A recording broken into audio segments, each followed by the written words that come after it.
আমার বউটার এইবার আমার তুইলা দে। এই যে তোর বউ, লই যা। কে কোনটা? এই যে এটা। পাঁচ দেবো কাজ বেটা। কেন? এটা তো হ্যাঁ ভাবি নিজেই কইছে যে এটা তোর বউ, তুই বলে বিয়ে করছ আর বাচ্চা হইতেছে, এইটারও কিছু কস নাই, তুই কার কস? ভাই আমি কখন বললাম তোমাকে? তোর বউ।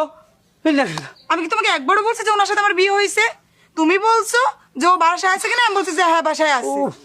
তুই রেখে গেছস এই বেডি অযত্নে থাকতে পারে একটা যুবতী মেয়ে, সে পরে আমার ধরলো ভাই হে 2 বছর পরে আমি কি না খাইয়া থাকুম, আমি উপেসা থাকুম, আমার ভাত খাপড়ে চাহিদা না দিতে পারবেন? আমার যে এই মুহূর্তে আমি যুবতী মেয়ে, আমার একটা চাহিদা থাকতে পারে। রিকোয়েস্ট করার পরে আমি কইলাম ঠিক আছে ওয়েলকাম, আমার বন্ধু মাইন্ড করবে না। পরে যাক আস্তে আস্তে বাচ্চাটা হয়ে গেল পেটে। আর কি তোর সমস্যা আছে? 2টা মিলে নিবি না? সব দোষ তো তোমার। কি? তুমি যে 1.5 বছর সুদের টাকা দিছো আর 6টা মাস কষ্ট করে দিতে পারো নাই। 6টা মাস যে কষ্ট করে দিছো না, ওইটারই ফল দিছে এইটা। এইটা এই বেটা নগদেরটা দিছে হাতে, সুদেরটা দিছি ফেটে। কি? একটা গান ইদানিং এ ভাইরাল হয়েছে জানোস না? কি? কেউ ফিরে না খালি পেটে, সাকিব খানের দরবারেতে। হ্যাঁ।